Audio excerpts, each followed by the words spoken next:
Hey everyone, welcome back to the Awesome Life podcast. I'm Karen Stelch, your host, and today I have an amazing guest, another awesome guest, and a new friend, Megan Mary. I love that name too. We'll have to get into that a little bit more. Megan is a a dream weaver. She is actually analyzes dreams.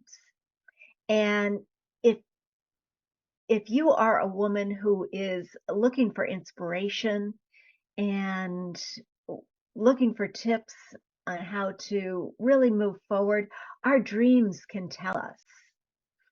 So Megan is a dream worker that specializes in the analysis of women's dreams, transformative personal growth and enlightenment. She's the founder of the Women's Dream Analysis and the Women's Dream Enlightenment podcast. Another podcaster. I love it.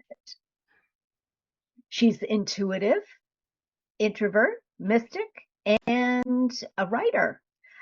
After being diagnosed with 3 chronic illnesses, she received a spiritual awakening. She now works with women all over the world, offering dream interpretation, transformative journeys, and enlightened guidance. She lives in Idaho with her rock star drummer husband and 2 cats. I tell you, Megan, welcome to the Awesome Life podcast. I am so excited that you're here. Thank you, Karen. I'm excited to be here. Oh, so all of these things that you're doing, how did you get into the dream weaver analysis?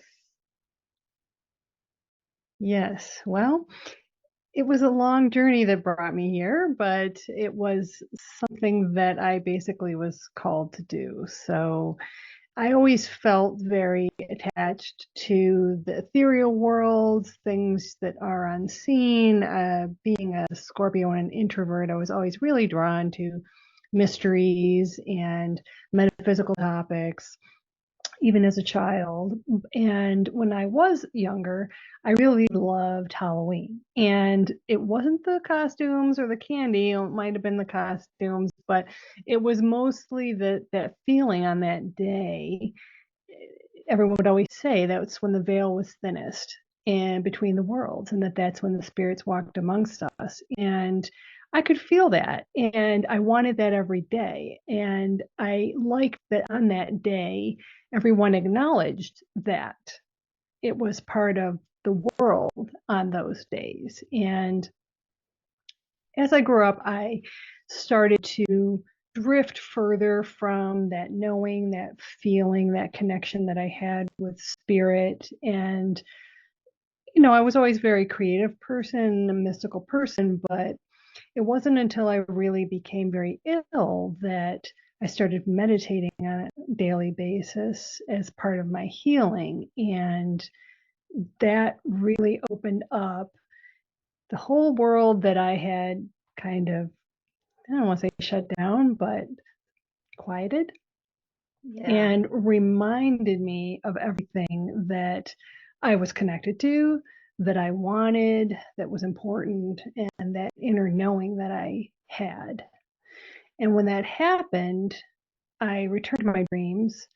I started getting guidance in them and started trying to figure out what they meant, and really just dove headfirst back into the dream world, theories and techniques and approaches, and really felt called that this was the way I was supposed to heal myself and help other people as well.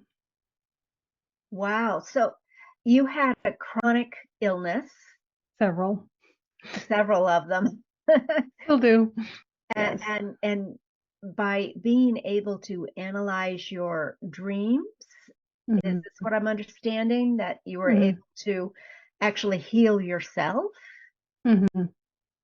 Really? Can you tell us more? Expand upon that. Yes. So um, it started with an illness that a lot of women have, which is interstitial cystitis. And I had that for many years before I was diagnosed with Hashimoto's, which is a thyroid disorder. And I was dealing with both of those, but then a whole bunch of other ones came in, and it included mold illness, chronic Lyme disease. I had ended up having to have cataract surgery, and there was just a lot going on. And really, when we have conditions in our body, many times it can be dis-ease with a dash in there, because there's so much going on in our mind and spirit that we're not addressing, that's coming to the play with our bodies. So it's manifesting in our body as certain conditions. And the more that we try to close that down, the more our body reacts.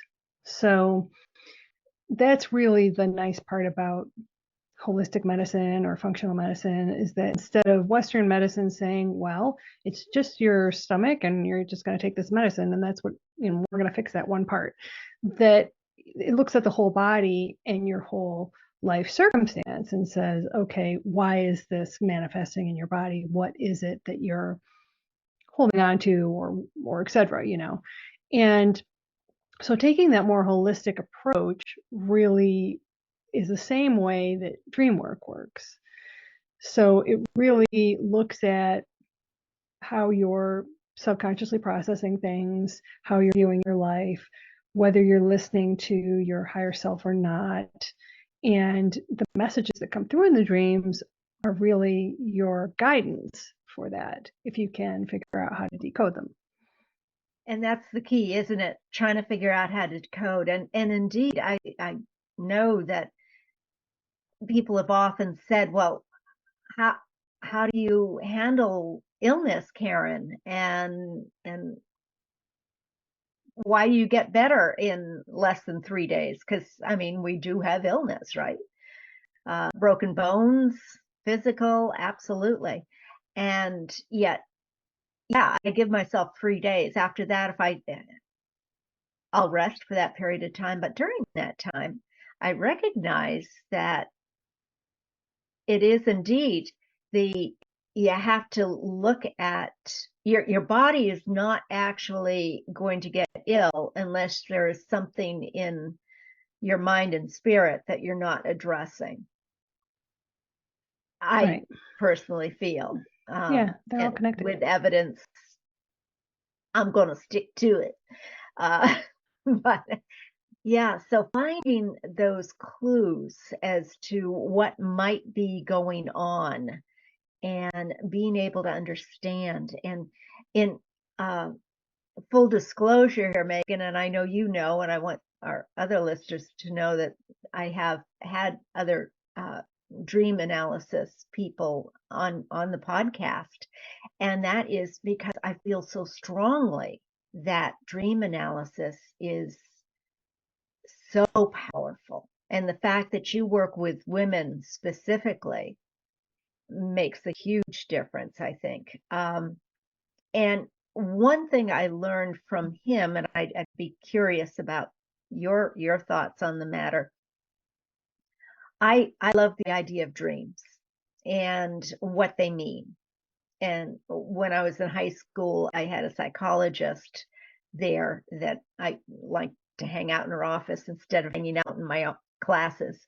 So I hung out in her office, and she said, Karen, you really need to start writing down your dreams in the middle of the night. When you have a dream, write it down immediately. So I was really good. I had my dream. I had my pad of paper. I had my pencil. And I wrote it all down. And in the morning I looked, and no, I had just dreamt that I had written it all down. I didn't remember anything. I've done Nothing was actually there. So that was a challenge for me, but I've often thought about it. What do these things mean? And I go to my book and look it up. And, huh? Shoes mean anger? Huh? Or whatever it is, I don't know. Mm-hmm. Tell me your thoughts about dream analysis. Yes. So that's a very common, question. It's a very common thing that many people do is go and look it up. And we're encouraged to do that. And what you find is information that's not really relevant to you. Mm. And it might be, there might be archetypal themes, there might be cultural attachments to those things. But in the end, it's really your dream. So the meaning lies with you. Mm. And when I developed my method, which I call Dream Mirror Method, it really was meant to put back that power on the dreamer and not for me to say, well, automatically, I think it's this.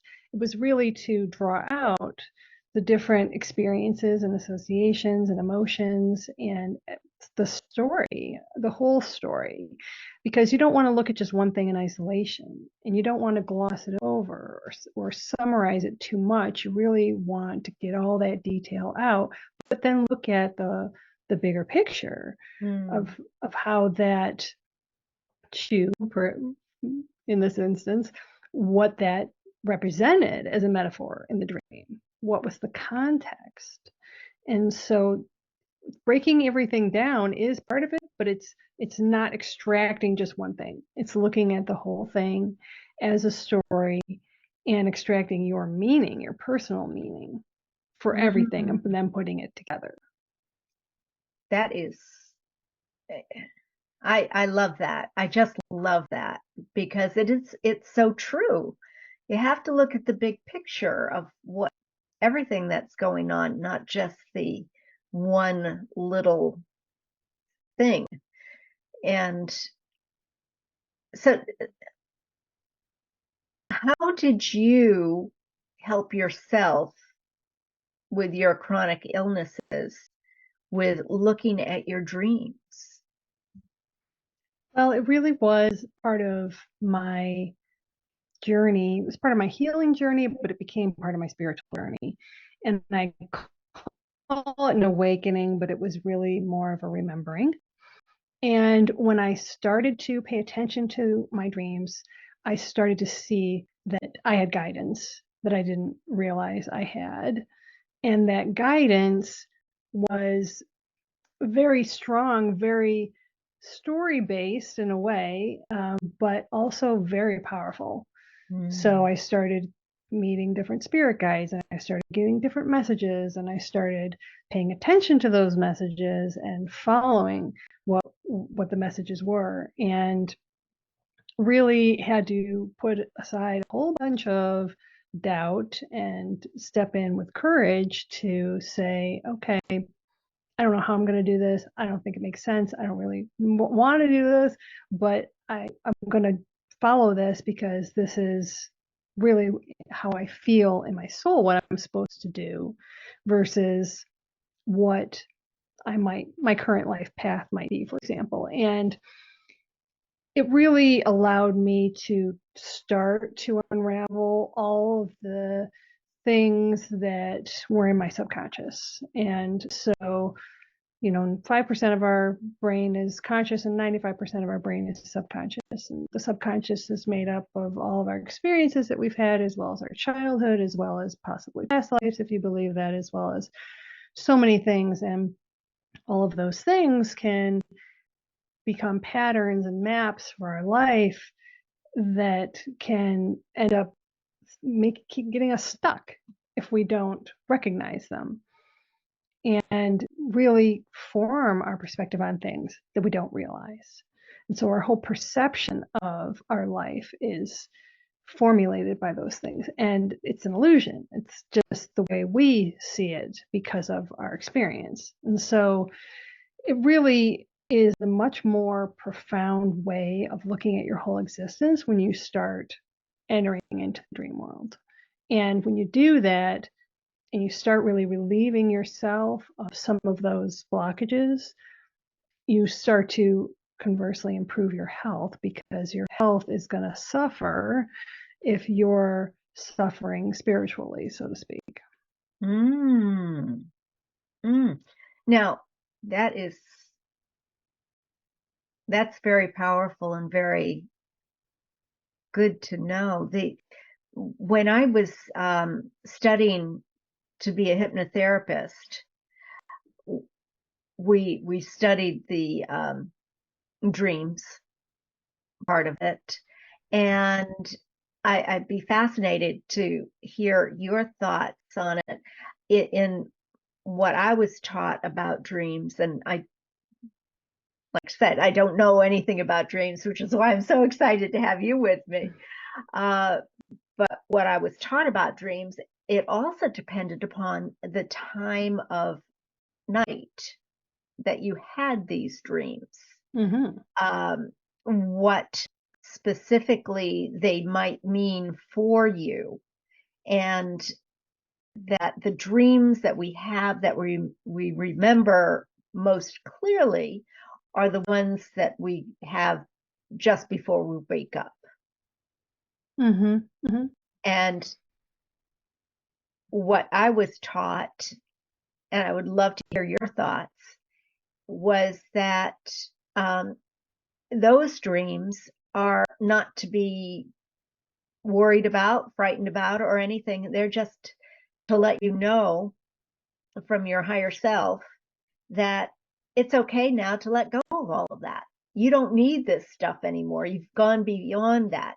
But that's only just before you wake up. The dreams that you have earlier in the night mean something else.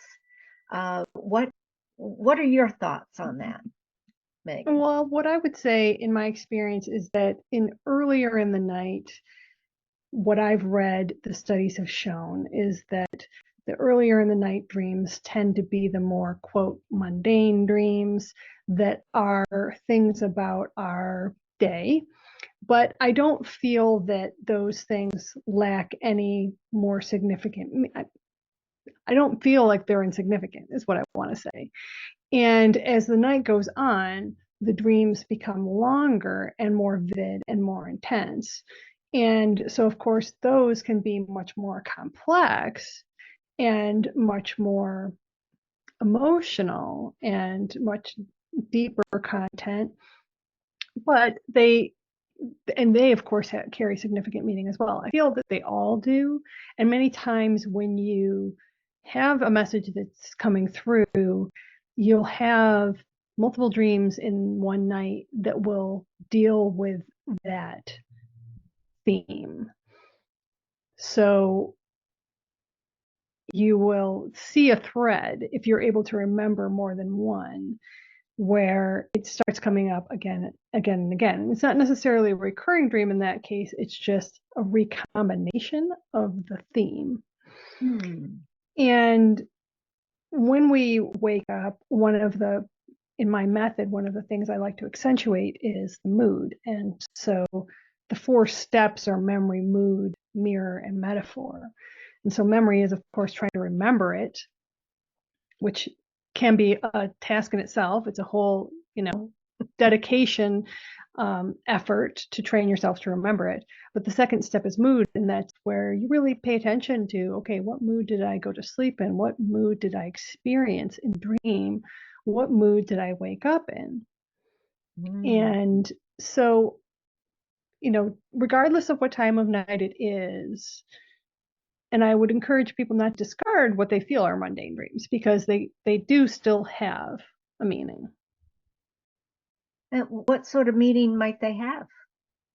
It really depends on all the little factors. So the third step is mirror, and that's where I essentially hold up a mirror to you and say, okay, let's look at all the people and places and situations and actions, and maybe if there was numbers or colors or music or weather, what were all those things happening in the dream? And I ask a series of questions to really draw out from you what your association is with that. What does that remind you of? What does it make you think you of? What does it feel like to be in that place? What kind of emotion did you experience when that happened? Who was with you? What did they say? All those things. And then the last step is metaphor, and that's where I put together the memory that you've been able to record, the mood that you experienced, the aspects that reflect your waking life, and look at the whole dream story as a metaphor for your waking life. Instead of a literal translation, what is this as a metaphor, as a parable, as a story? What's the message of that story? Mm. And when you do that, it's really you are helping your client figure it out Mm-hmm. because Yes. of the 4M system that you have. Yes, exactly. It's very much like dream coaching, if you will, because it's rather than me saying, well, you dreamt of shoes, that means this. I can do that, but I try not to do that because that's not going to give you as much value. That's not going to give you as much ins- inspiration, reflection, and feel like you're really getting something. Yeah. Yeah. And indeed, those things are different for each person. They have to be because I find myself I find myself, Megan, as uh feeling like I'm an outcast a little bit. I just don't fit the norm of women love shoes. No, I like comfortable shoes. I like utilitarian shoes. Shoes are not my thing, Mm-hmm. but if they're comfortable, I love them. If they're not, I don't want them. You Right. know? See, so So to dream about shoes, yes. what's that all about? Mm-hmm. It means you're being possibly right. Based on what you said, it could be, are you feeling comfortable or uncomfortable about something? Ah, Because that's how you view them. Whereas someone else might say, oh, shoes are, you know, fancy and they make me feel special, or they're, I don't know, or they're what I wear to work. I mean, everybody has a different, shoe in mind, right? And a mhm, different way they view that object. And for you, it's all about comfort or yeah. discomfort. Oh, that's fascinating. That Mm-hmm. really is. That opens up in a whole new world of possibilities, and Right. it's all about possibilities of Yep. what else to look at. Because unless you do have some insight of what you're dreaming about, what these dreams are trying to do for you, what your subconscious is trying to do for you, because indeed our subconscious is only working on our behalf for our best good. Yep. Uh, so being able to understand what this symbolism might mean is fascinating. I love that, Mary. Mary, I'm sorry, Megan. No problem. Hey, Mary, we have two first names here. um, so getting into this area of really helping women expand upon themselves, be able to be more by understanding their dreams, and the fact that you are intuitive, um, which we all are. I remember one coach said, "Are you intuitive?" I said, "No, not at all."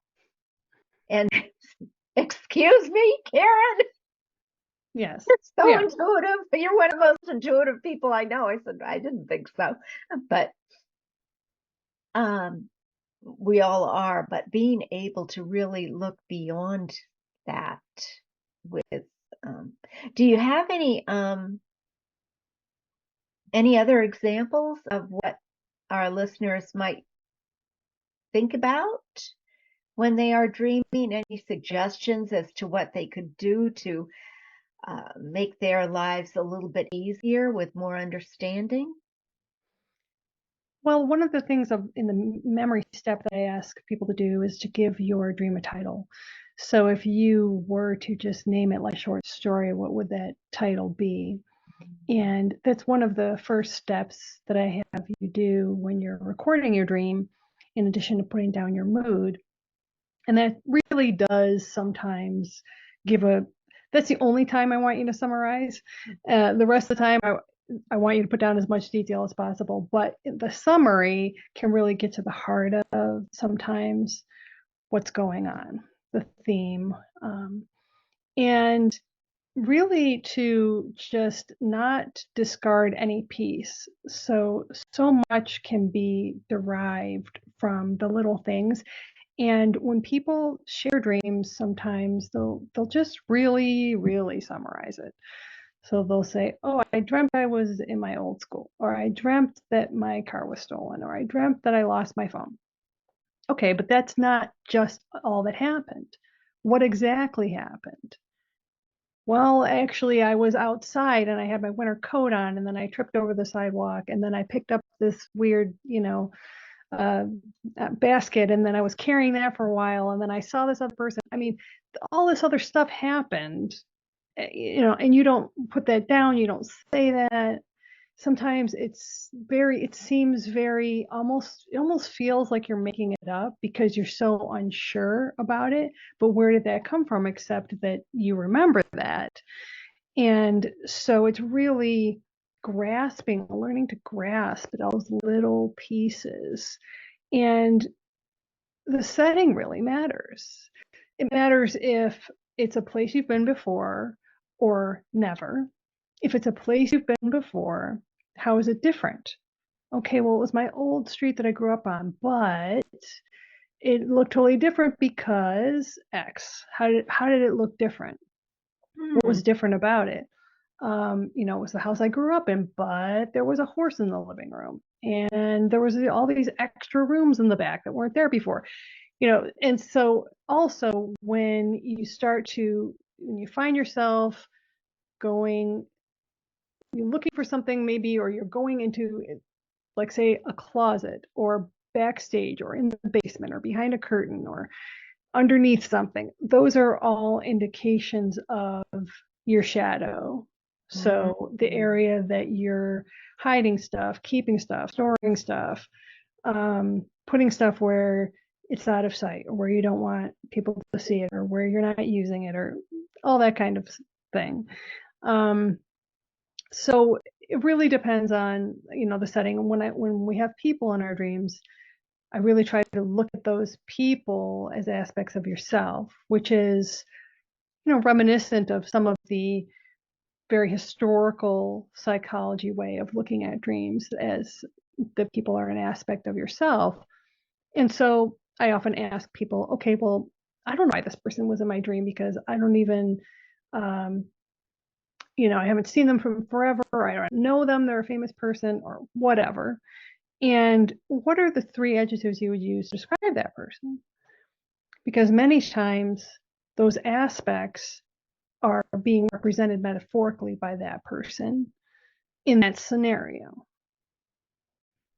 So if they're a person that you felt was always very open-minded and optimistic and spontaneous, for example, and they're appearing in a certain scenario in your dream, maybe you are not being open-minded enough about that scenario, that situation that's happening in your dream. So or if they're conversely, if they're a very pessimistic person, so you got to kind of examine, okay, what does that person represent to me? And even if they're a famous person and you don't know them, what's your conception of that person? What do you think about that person? What do they represent to you in terms of personality or behavior? And so we try to look at all of those things as metaphors. And then, as well as the objects and colors, color can be very revealing, because color is very strategic in your dream. So you saw a purple bike, or you saw a yellow car, or you were wearing this really bright orange thing. I mean, it really can show you certain things about how you feel about that situation subconsciously. So there's so many layers, there's so many levels and so many ways that you can weave them together to really start to see the bigger story.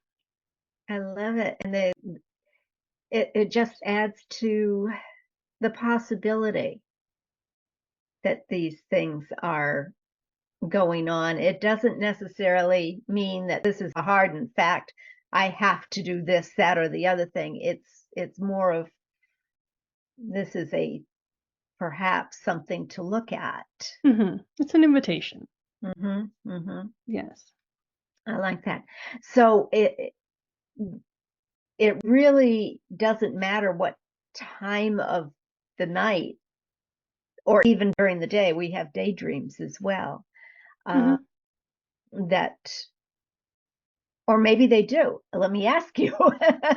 It doesn't matter at all the time of day or night that you have these dreams. I remember I had I took a nap in the middle of the day and I had a real powerful dream. I don't remember what it is now, but it was like, oh, wow, I was really out of it, wasn't I? I had this dream. Well, the one thing I will say is that if you want to talk about the ethereal realm, I feel that there is some possibility that messages from our spirit guides and that interdimensional type experiences are more likely to happen in the early morning hours. I don't know why that is.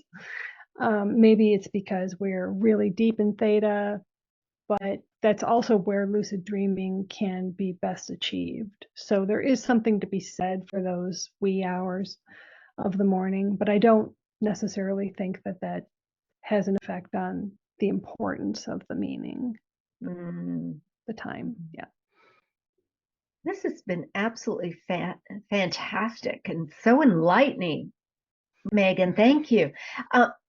Getting off on something else that I love my guests, as you know, I love my guests. And Megan, if you come over to the YouTube channel and watch this, Megan is wearing the coolest earrings. I just love her earrings. They're keys. And would you tell us about that? Yes. So I always wear these because I really feel like dreams are the key.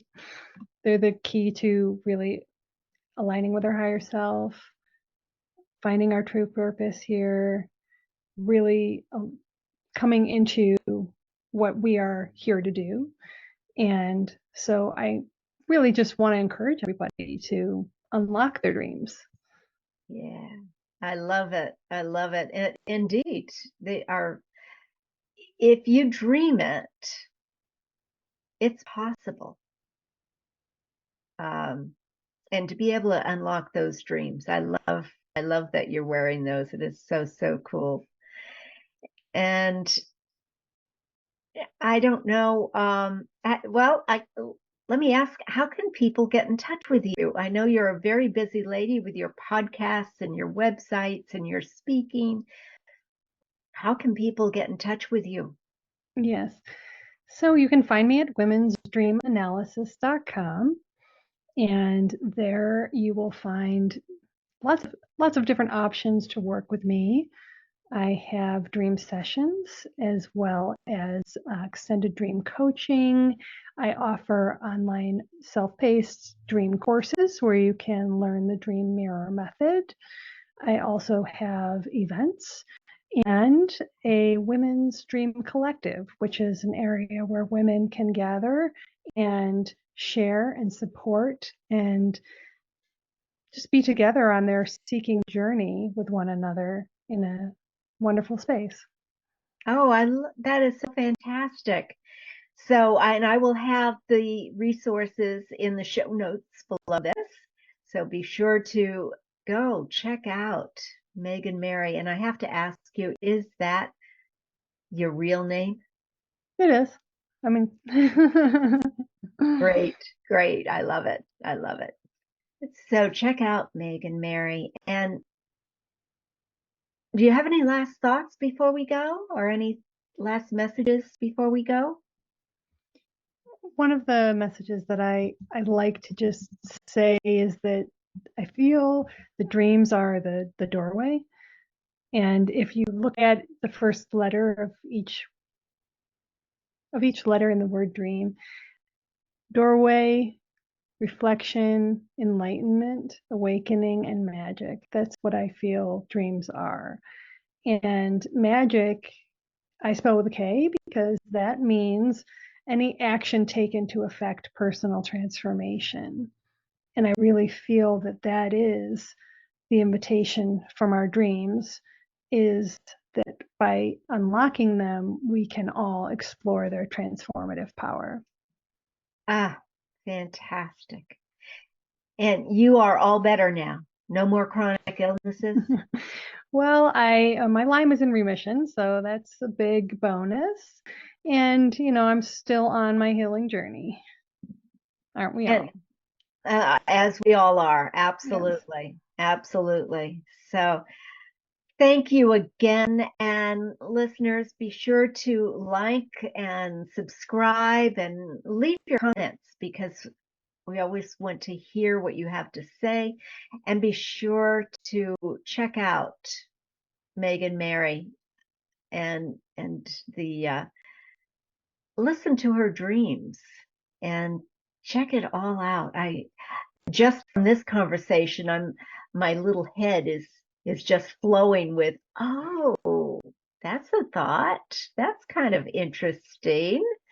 And looking at things with a look of curiosity and interest can lead you to a lot happier, fulfilling, and awesome life.